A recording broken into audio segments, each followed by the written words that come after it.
he says, but it ain't easy with that sumbitch Reagan in the White House. And, and it's, it's like, you're right. I mean, Reagan is not helping.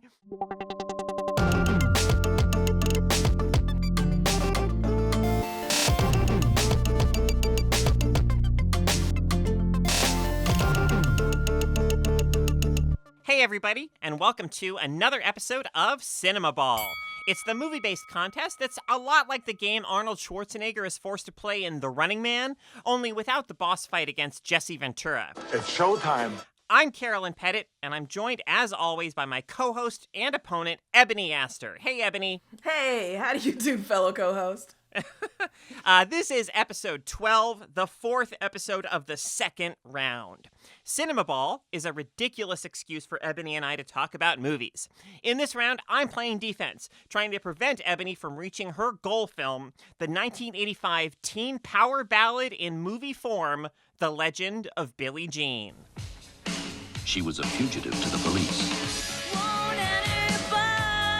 a sensation to the media, and a symbol of courage to young people everywhere to fight for what's right. Where is she? Everywhere. The Legend of Billie Jean, directed by Matthew Robbins, featuring Pat Benatar's hit song Invincible, rated PG-13. At the end of last week's episode on LA Story, Ebony honed in on actor Sam McMurray, following him east from that film's Southern California setting to the deserts of the Coen brothers' 1987 comedy, Raising Arizona. At the end of this episode, you'll find out whether I've hitched my fortunes to Nicolas Cage, Holly Hunter, or some other member of Raising Arizona's impressive cast and crew. But for now, let's get into it. Ebony, start us off here. Absolutely. So let me start off by saying that I first saw this film in high school in an English class. Mr. Anderson, teacher of AP English, showed it to us. It was a film that he absolutely loved and could not stop talking about. It was not linked to anything that we were reading in the class. I don't think we discussed it afterwards, but for 2 periods we watched Raising Arizona. So that was my introduction. He probably just, teachers sometimes just they need a little. They don't have a, they don't want to do the work of coming up with a lesson plan. It's just like, hey, let's have a movie, movie day.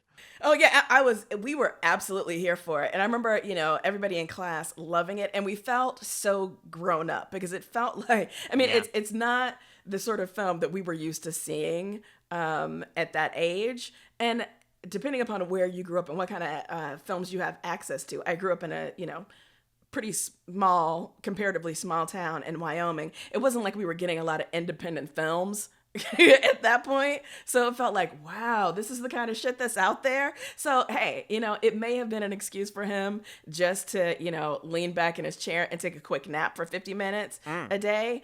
I'm cool with that. It introduced me to something amazing, and that is the work of the Coen brothers.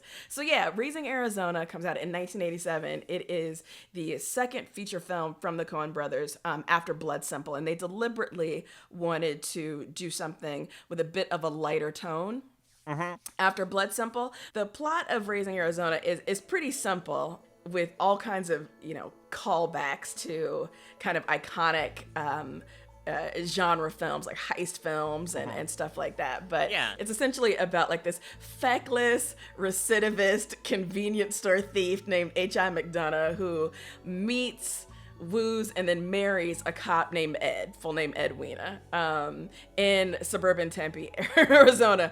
Hi and Ed struggle to conceive, and then the film rapidly kind of, surrenders to this delirium dream state once they discover that they cannot conceive. And so they decide to steal a baby from local furniture scion Nathan, Arizona, whose wife has just given birth to quintuplets and has, quote, more than she can handle. So the rest of the film is about them trying to prevent other people from learning where they got this baby, and then dealing with some of High's friends who have broken out of prison. But the plot, such as it is, of the movie is secondary to the amazing characters that we get in this film. A character like H.I. McDonough, played by the incomparable Nicolas Cage, who in 1987 is probably best known for having played in Valley Girl, in 1983.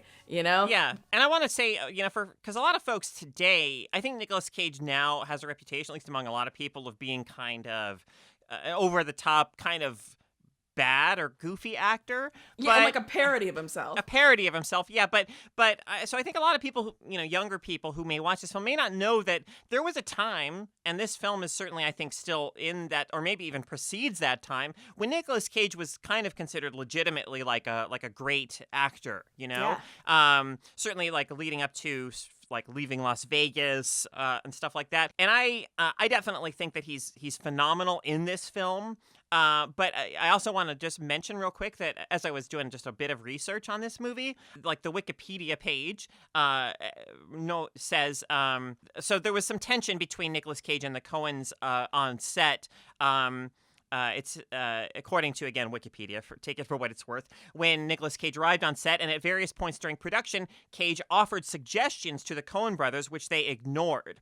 Cage said that Joel and Ethan have a very strong vision, and I've learned how difficult it is to accept another artist's vision. They have an autocratic nature. And so part of me feels like, well, maybe part of the reason Nicolas Cage is so great in this film is that the Coen brothers were kind of like reining in, some of his tendencies toward being like larger than life, right? So that we get just the right sort of, it's still an outsized performance. I mean, it's of a pace with the tone of the film around it, which is kind of cartoonish, and but it doesn't. So it's consistent with that rather than like overshadowing it or seeming bigger even than what the film is going for. Yeah, and I love that you use the term cartoonish, because I think that is so apt for Nicolas Cage as High in this movie. He's this tall, lanky figure whose body moves in these very sort of like ways that almost seem to defy physics sometimes, with this kind of flapping arms and his hair that just gets higher and higher as he, just descends further and further into this kind of ludicrous situation in which he and Ed have found themselves. And it absolutely, in many ways, feels like a kind of old Warner Brothers cartoon. Yeah. With the music, the kind of, bouncy music that plays behind certain scenes, and the way he, runs down streets and everything. And absolutely, he is a living cartoon. Yeah. But I do think you're right that it is a testament to the way the Coen brothers, who are known for sort of sculpting every single element of a piece, of a movie. When we talk about directors and writers who are kind of known for being, auteurs, right? For having like a signature style, we kind of know what a Coen brothers movie is like. With the black humor, with the kind of, insistence on a peculiarly, American sense of place and identity, that's, looked through kind of a funhouse mirror, etc. But yeah, I think, when Nicolas Cage goes off the rails and doesn't have a director who is willing to rein him in, he can, exceed the bounds of a film and work against it. But what he does so well, like the Nicolas Cage-ness of him, works with this film and propels it. Yeah, absolutely. It's a perfectly in line with what this film is going for. It gives it that, as you say, he has a great kind of physicality to him. There's a scene, or a shot in which somebody kind of, I think, strikes Nicolas Cage, strikes High like across the face, and Nicolas Cage like spins to the camera in a way that's very much like exactly like something out of a Looney Tunes cartoon, and it just works so well. But interestingly, like for all of its sort of over-the-top cartoonish tendencies and its desire to obviously create this kind of like American fable of sorts, is still very much rooted, interestingly, in the time period in which it was created. There's early on in a voiceover, High says something about like, sort of maybe trying to get on the straight and narrow and live a more, decent life, or but he says he says, but it ain't easy with that sumbitch Reagan in the White House. And, and it's, it's like, you're right. I mean, Reagan is not helping the poor people. And, I just love that it's cognizant too of the time period in which it's. Yeah, absolutely. And yet, nevertheless, has that kind of dreamy, timeless quality. So even at those moments, that kind of anchor the film in time, like the mention of Reagan, High occupies a social class and a kind of cultural milieu in which that kind of, complaint is commonplace, no matter who's in the White House, no matter who's, right? Absolutely. So there are absolutely people who are like, that's some bitch Obama, 100%. That's some bitch Trump, it's always right? somebody, I mean, like, it's that... Yeah, it's double-sided because obviously, yes, the politicians are not in power, are not overly concerned by any stretch with the struggles of poor Americans. But there's also, so High is definitely of a particular sort of archetype that it's kind of always somebody else's fault or always somebody else's problem. Yeah, like the little guy fighting against the wiles of the system, the man. Yeah. And I do think that again, talking about like this timeless quality of the film, the way that various characters are outfitted in costumes that are straight out of like Ozzie and Harriet, right? It ain't Ozzie and Harriet. That look very 50s, the kind of 70s decor, right, in a lot of places contribute to that sense that this could be happening anytime, not necessarily any when. Although I think it's important, and maybe we'll talk about this later, that the version of America that occupies such a large place in High's sense of self is, like America is this kind of dream state. Literally at the end, when he talks about this dream vision he has about, the children and grandchildren that he and Ed, might have, that they're surrounded by in this like sort of, utopian domestic space at a, Thanksgiving dinner. Yeah. Excuse me. He talks about like, just the wonderful feeling that he felt and how perfect it was. And then says, talks about it being Arizona. He says, but I don't know, maybe it was Utah. Yeah.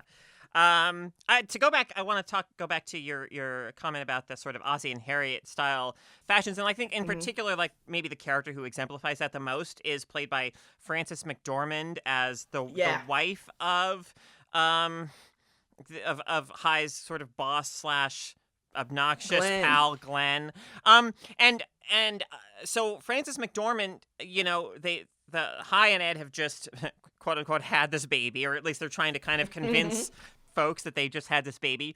And so the Frances McDormand character, who's like, they have, how many kids do that Glenn and her have? I don't know, but she is just like, well, have you gotten him the diptet? Have you created like a bank account for him already, like with the money for his university and for like this this other thing?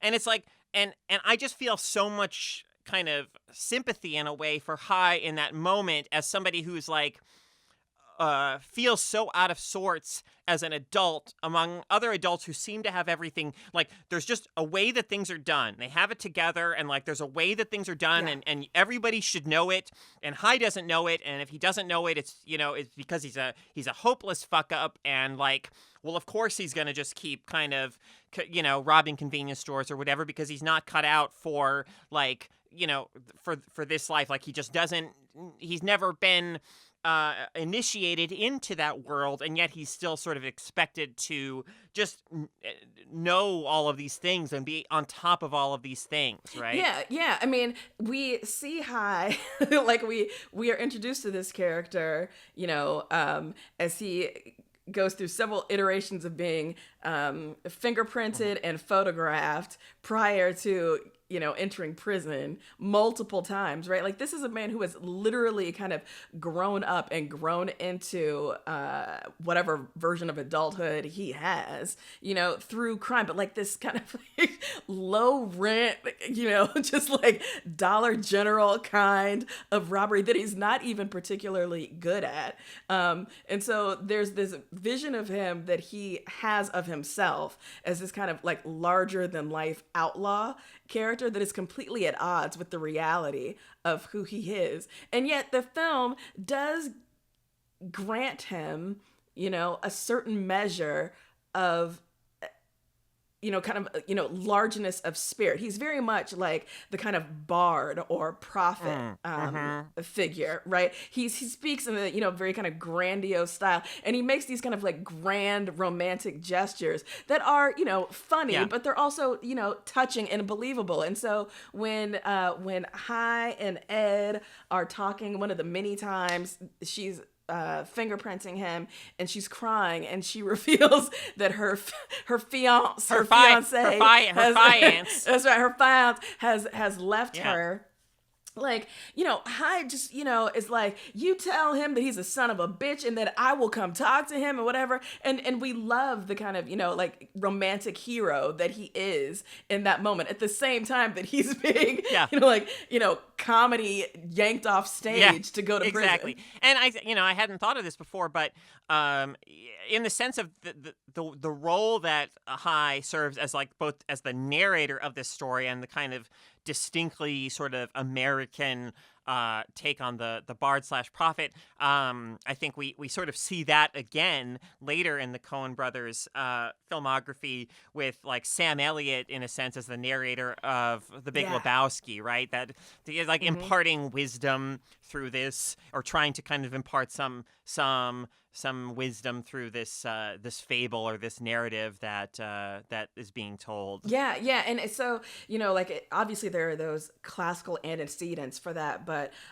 also folks who study the Coen brothers films and have even kind of a passing familiarity with mid-century American literature talk about the echoes of Flannery O'Connor and William Faulkner in their work. These key characters who are, if not the moral center, then certainly the kind of, moral explicator and the lens through which we can understand the larger happenings. And so the fact that it's in this film, a character like Hi, who decides on the spur of the moment while riding home with his wife and this new baby they've stolen to rob some Huggies, and just like, is running around town being chased by cops with a full pair of pantyhose on his head. The fact that that's the character through which we're going to understand what's happening is absolutely perfect. Yeah. One of the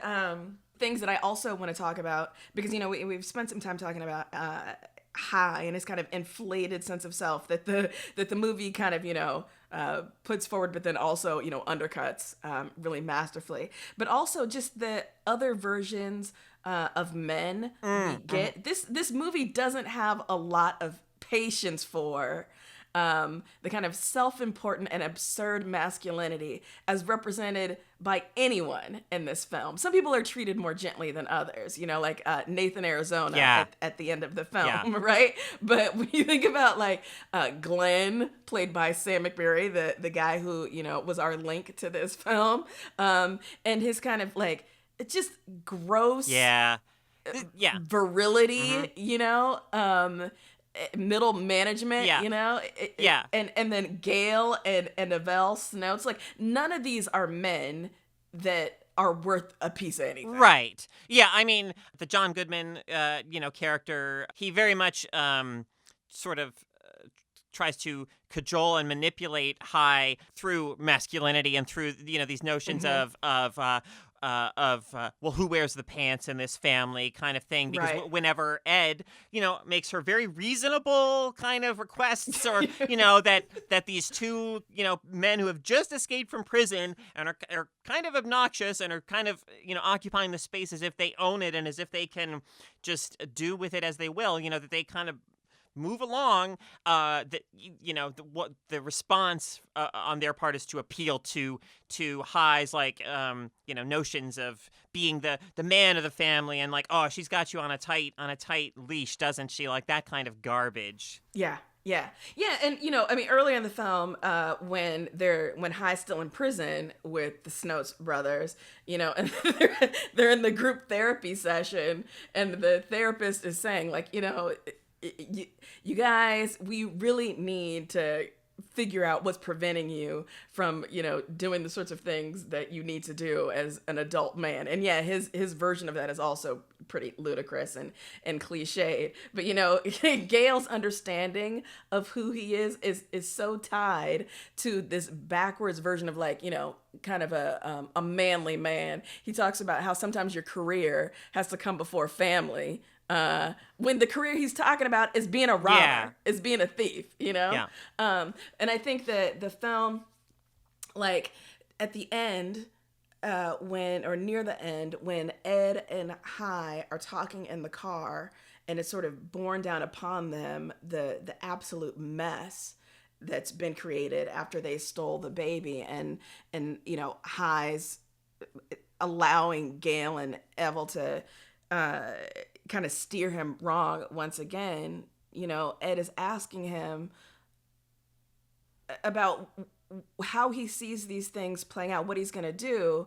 And she's like, what kind of person would that be? Or what does that leave me with?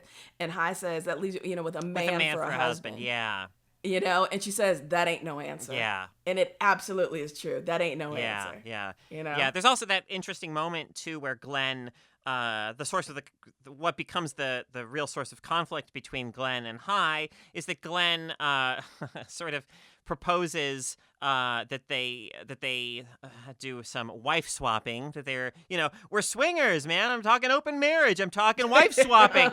And High's reaction to this immediately is to lay Glenn out. It's just like, punch him in the face. And it's just this interesting, sort of conflict or clash between these two sort of competing ideas of what a family, or a relationship should look like, Yeah. And I mean, not that the version we see, at least briefly with the Arizona family with their quintuplets that are more than they can handle. Yeah. Is some idealized version either. I mean, the fact that they are kind of left to themselves up there, Harry, Gary, Larry, Barry, and Nathan Jr. Yeah. This film is, I don't want to say whimsical, but it does have such a light touch, despite some of the occasionally horrifying moments in it, So like Gale and Evel bursting through that sewer pipe, right, to break out of prison, the absolutely like biblically apocalyptic figure of Leonard Smalls, using a shotgun to shoot geckos off rocks, It's just amazing how deftly this film sort of walks the line between these grand moments, these occasionally horrifying moments, and then immediately it sort of lets the air out of the balloon with something funny. I mean, I will say, like, I have a lot of, I say this a lot on this show, I have a lot of admiration for this film, and I certainly enjoy it in fits and starts. I think I do come down on the side of feeling like it's a little, it's a little overly sort of self-conscious and kind of controlled. I mean, and I think the Coen brothers were so meticulous in their vision for this film that at times it feels to me as a viewer a little suffocating, like they're not letting just a little bit of real life kind of energy seep into it, and I guess I just wanted it to relax a little bit at times. Well, there is the film is, it's kind of defined by its manic pace, Yeah. right? Like there's very few kind of quiet moments. There are a few, and they are beautiful. You know, scenes where like Hi and Ed are watching that The sunset. the painted Arizona gorgeous. sunset, Yeah. right? Yeah. You know, those kind of things are absolutely. But there are very few quiet moments, and there's not a single character in this film who's not kind of outlined, you know, with a very bold brush. The budget, I think, for this film, they were able to secure kind of just like $5 million in funding, which is certainly a limited amount of money with which to make a film like this. And so again, this is from Wikipedia, but Joel Coen, according to the Wikipedia page, like noted that to maintain maximum from that money, the movie has to be meticulously prepared. So I'm sure everything was like storyboarded out just to like the finest detail and everything. And I mean, the result is fascinating. It's full of the kind of cinematic references and callbacks, and shows an awareness for cinematic history and everything. And I admire the craft of it. Though, yeah, at times I feel like it does feel, for me as a viewer, kind of overly controlled. And I think that for me, I probably prefer something. I feel like, say, with The Big Lebowski some years later, the Coen brothers got to a place where maybe they felt like they could, while still like a film of great craft and thoughtfulness, they felt like they could maybe relax a little bit. I mean, it's just an interesting part of the evolution of the Coen. Like as you said, this is their second film, still very early, and yeah. So, but it's interesting to see how carefully they planned out this film. Obviously, wanting each scene to produce like a very specific effect, right? Yeah. What is your favorite Coen? Do you have a favorite Coen Brothers I'm film? not like the biggest Coen Brothers enthusiast. I mean, I haven't seen. There's like a lot of Coen Brothers films I haven't seen. It's not like I automatically seek out a Coen Brothers film. So, I mean, of the ones that I've seen, it's probably Fargo. But I'm not, I'm curious, like I keep feeling like, I need to watch more of the Coen brothers filmography. I do want to see Hail Caesar, which is obviously, it's such a film about Hollywood, and I remember there were conversations about it around the time of its release of how it perpetuates a very white notion of Hollywood history, but I think it could also within the nonetheless still be a very kind of amusing and smart and enjoyable film. So yeah, I do want to see that. But yeah, I mean, I would not classify myself as like a big Coen brothers enthusiast. Myself. Yeah, I mean, I dip in and out of their filmography. I'm never upset to watch a Coen Brothers film, but there are some that, while I know I will see them eventually, I'm in no particular rush to get there. The ones that I have seen and love, I really love, though.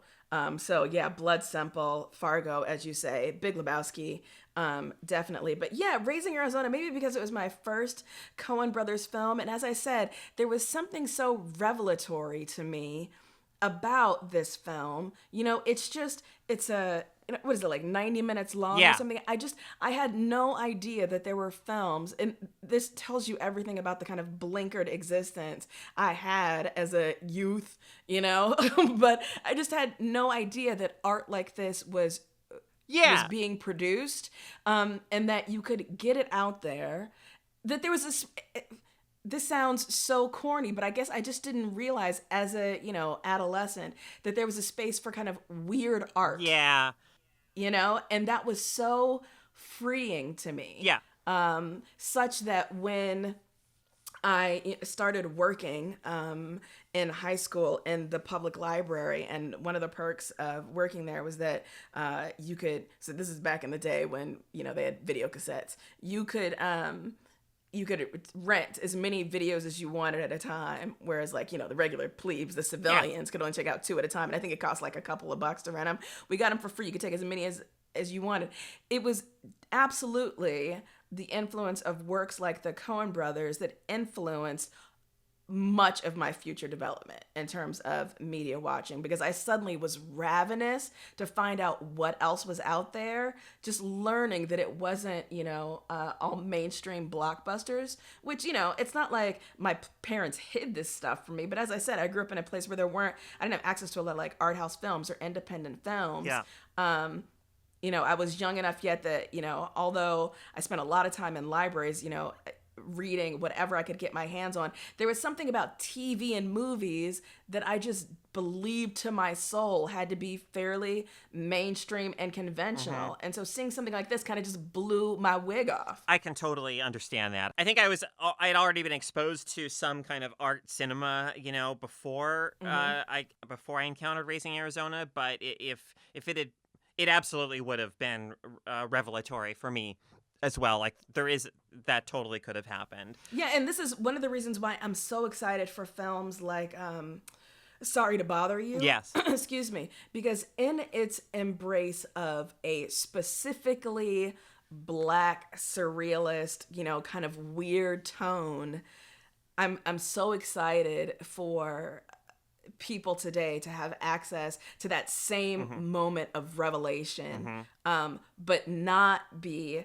hamstrung by the notion that like, okay, you can make weird stuff, but it's mainly white people who get to make the weird stuff and kind of take chances, So I love that. I love that we're seeing more and more stuff that doesn't, I love the Coen brothers, but they're Coen brothers. There are people making all kinds of cool stuff that's,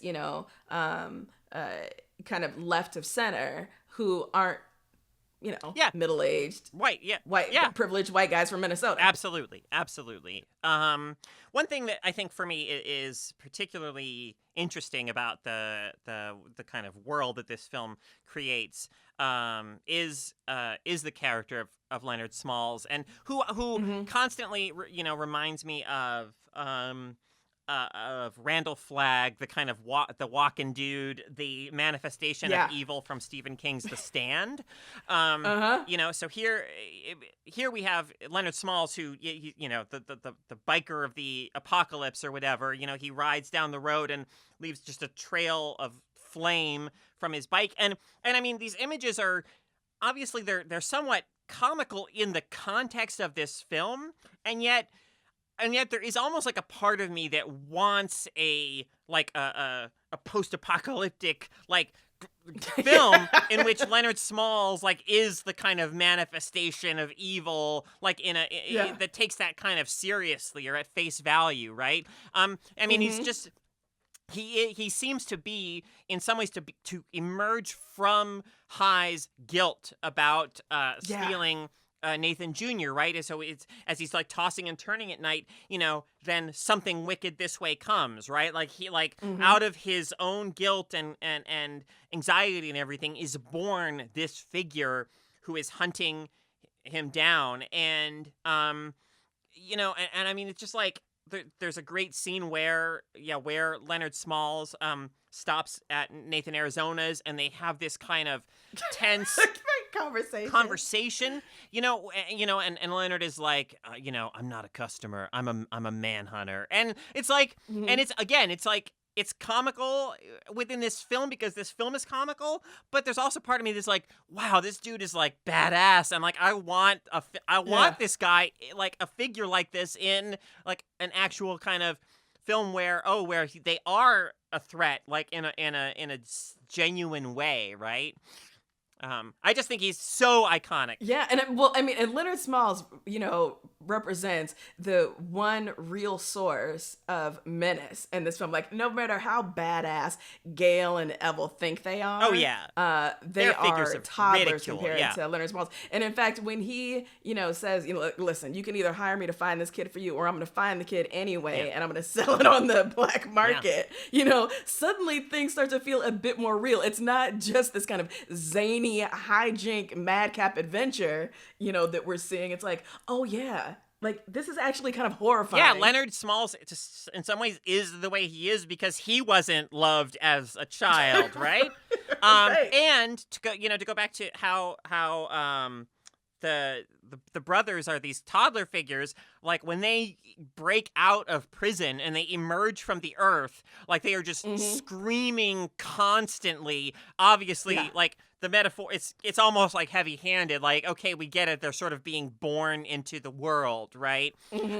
Yeah.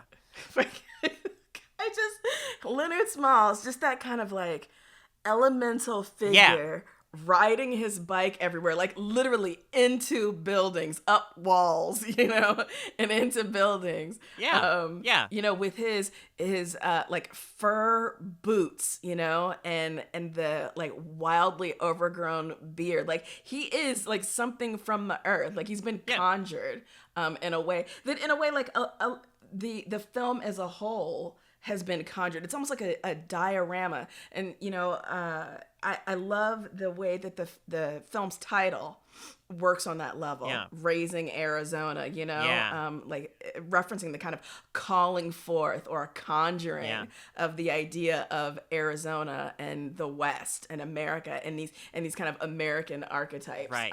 And film archetypes. Yeah, I mean, I see in Leonard Smalls this kind of Tolkien, like an almost Tolkien-esque manifestation of evil. He's kind of like a modern, Nazgul or something. And I think that, with The Stand, Stephen King was on some level consciously trying to take that kind of myth and transplant it to, contemporary, America.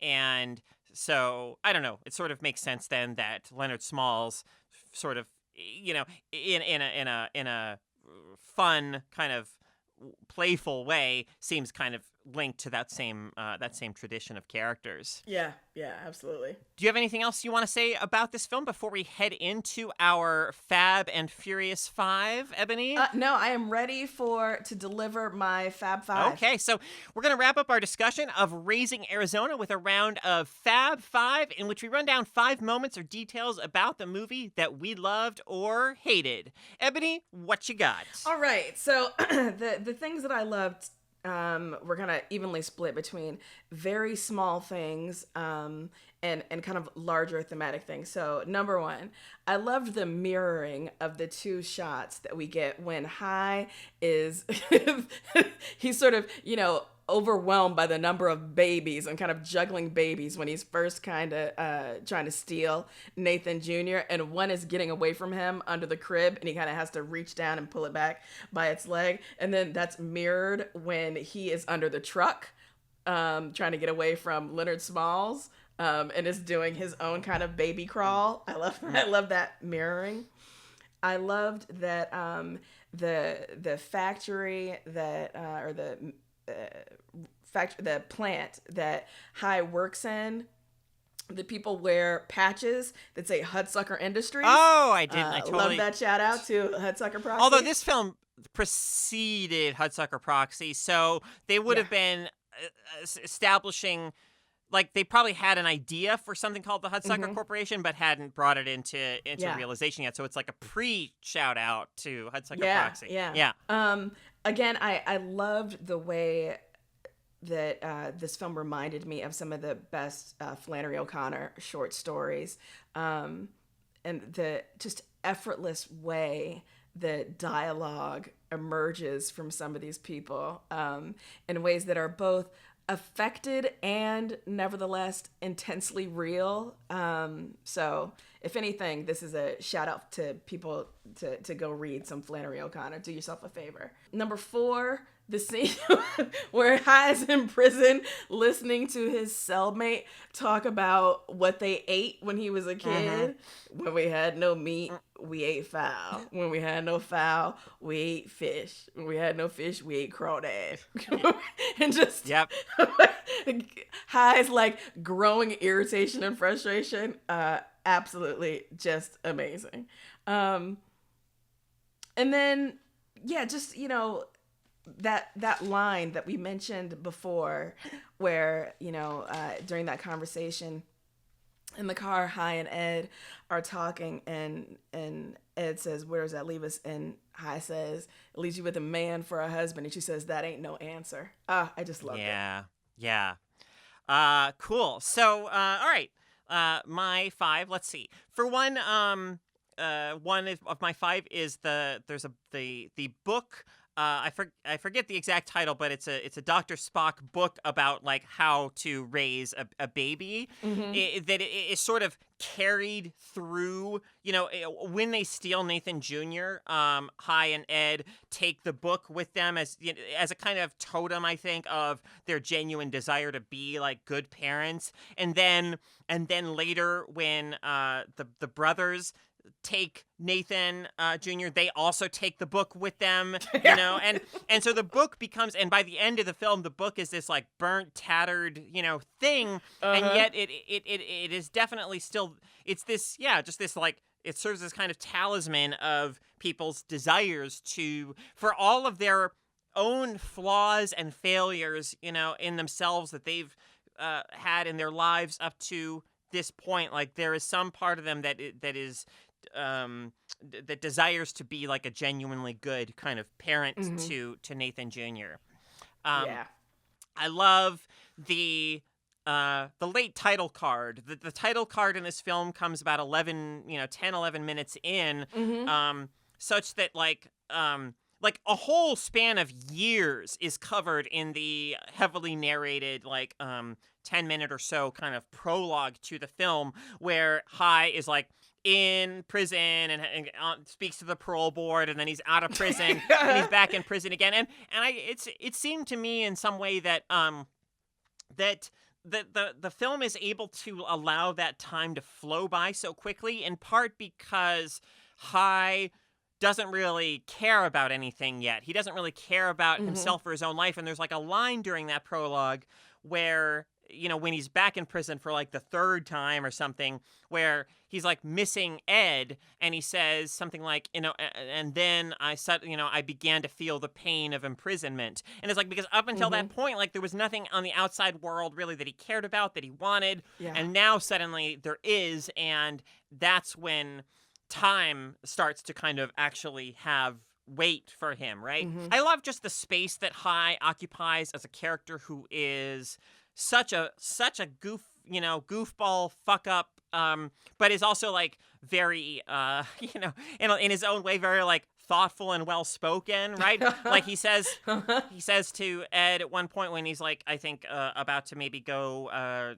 return to his life of crime, or maybe he's already done that, I don't know, but he says to her like, I don't have the strength of character to raise up a family in the manner befitting a responsible adult, right? Like, instead of just saying, like, I'm just not cut out to be a good dad, or I don't, whatever, like, he says it in this very kind of, and that's indicative of how he communicates throughout the film in a lot of ways, is with a kind of formality that kind of puts Hi in this interesting space of being obviously like very smart, and yet kind of comfortably letting himself reside in a place of less not living up maybe to his own kind of potential in some ways.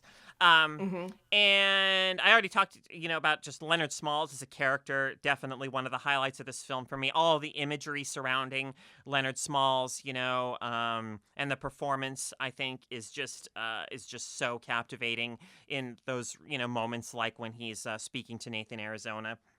And finally, number 5 for me is the whole epilogue. For me, is where for me the film's kind of what I find to be its overly controlled nature kind of falls away, and it finds a more kind of sincere place, as it suggests that Hi and Ed can find redemption, and there's something, me, sucker for, again, like sincerity and warmth and stuff like that. Like there's that whole dream of a future in which Hi and Ed have children, and they're much older, and the adult children come to visit, and we hear one of like his adult daughters, we just hear her say Dad, and it's this moment of like power, because it suggests this that Ed and Hi have been loving parents who have brought loving people into the world. And Hi, says, me and Ed, we can be good too. And it reminds me a lot of there's a great scene toward the end of Spike Lee's film 25th Hour, in which the Edward Norton character is about to kind of go to prison to face this sentence, and he has this whole kind of flash forward imagining himself of like a family that he and his girlfriend, ostensibly, in this future, this vision of the future played by Rosario Dawson have had, and it shows them as older people with their family gathering, and it's this thing that, in that film it's very tragic because it doesn't happen. We know that it doesn't happen. And so it's this possibility that's lost. Whereas in this film, it's like, it could happen. Like maybe it will happen. And even if it doesn't, in some ways, as Nathan Arizona says, when, he gets to be tender, with Hi and Ed in the baby's bedroom, toward the end of the film, like, at least you have each other. And like, just the way that the film kind of champions love, I guess, in its own way toward the end is, I'm a sucker for that. So I just love that. So that's my Fab Five. Love it. All right, now it's time for us to render our verdicts on this film using Ebony's Brothers' patented 100-star scale. As licensed cinema scientists, we have calibrated our cinemometers to evaluate this film and produce accurate numerical representations of its quality. You can find the full list of our episode and rating history in the document linked in the podcast description. All right, Ebony, how do you rate Raising Arizona? Well, I have two ratings here. So on the purely, grateful, nostalgic front, for being one of the films that introduced me to the possibilities of difference in cinema, and I don't mean to overstate it. This this is not some surreal masterpiece, whatever, but just opening my mind up to what was possible. I give it a 90. Give it 90 stars. Okay. On my brother's scale. All right. If I were watching this film for the first time today, still loved it, still really enjoyed it. There are things like you that I found like maybe a little bit, kind of overly mannered or a little bit affected beyond what was necessary and even effective. So today's rating, an 80. Okay. 80 stars out of 100. Yeah, so this is, it's complicated for me because, this is an example of a film where, if I'm being honest about the degree to which it worked for me, I'm going to give it a certain rating. But, okay, here's one of the difficult things I think about applying ratings to pretty much anything, right? Is that, take a film like, say, just say Mission Impossible 5. Let's take Mission Impossible 5 Rogue Nation as an example, right? Like a really effective kind of thriller spy movie that just like all the gears are spinning. It's a well-oiled machine. It's super effective. And so like that film, if I were rating it, I don't know what, let's just say, and this is not like an official rating because I need to watch it again, but let's say that I would give that film like an 80 for its effectiveness.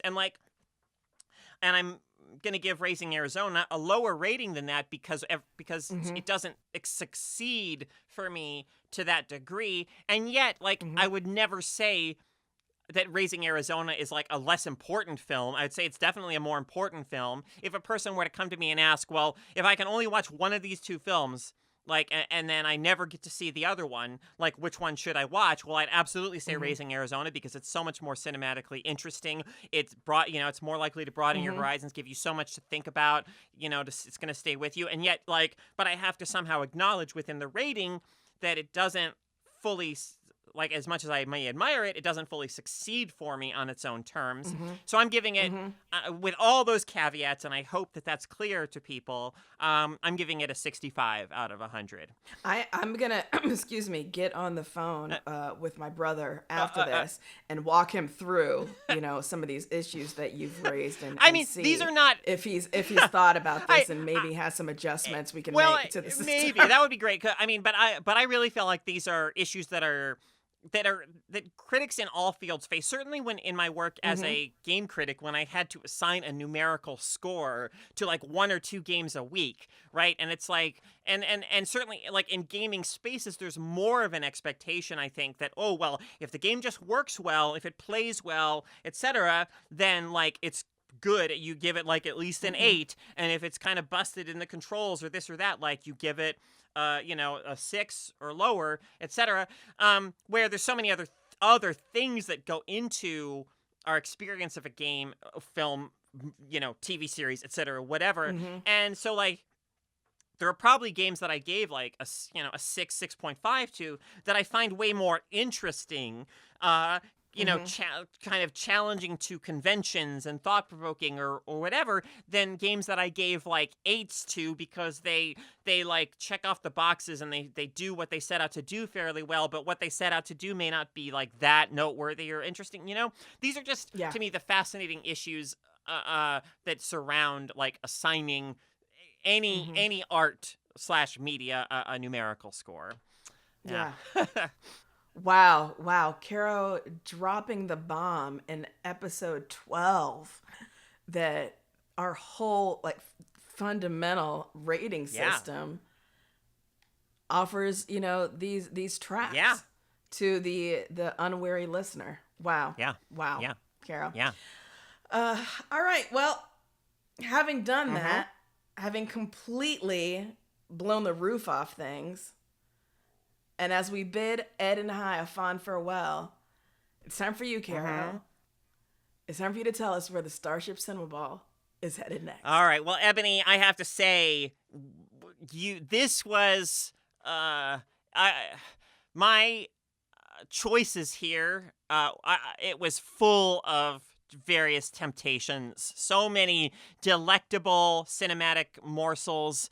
With the filmographies of again, like Nicolas Cage, who, I mean, obviously just, whatever you think of him as an actor, I think he always makes interesting choices, right? Like even if he's bad, like he's doing something interesting on screen, and he has been legitimately in a number of like really fascinating films. So there was that whole buffet laid out before me.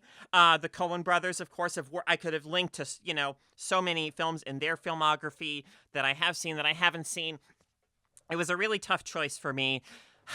But ultimately, and this is not a choice made with any strategic concern, I did not look to see if this is an easy link for you to Billie Jean. It might be, I don't know, but I just could not resist. You brought me into the orbit with Holly Hunter's presence in this film.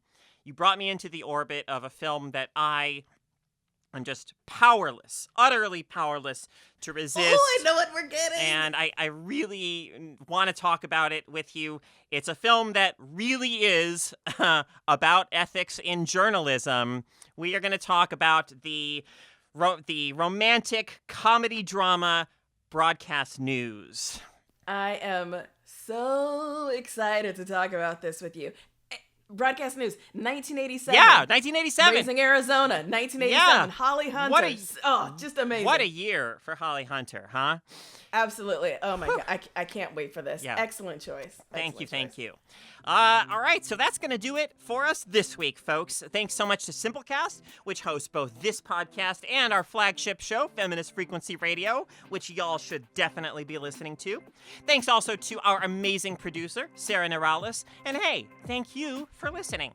If you like the show, please take a second and leave a review on iTunes or wherever you subscribe to your podcasts. It is super incredibly helpful in boosting our ratings and helping other folks find our show. We'll see you back here next week for another episode of Cinemaball. Bye, folks.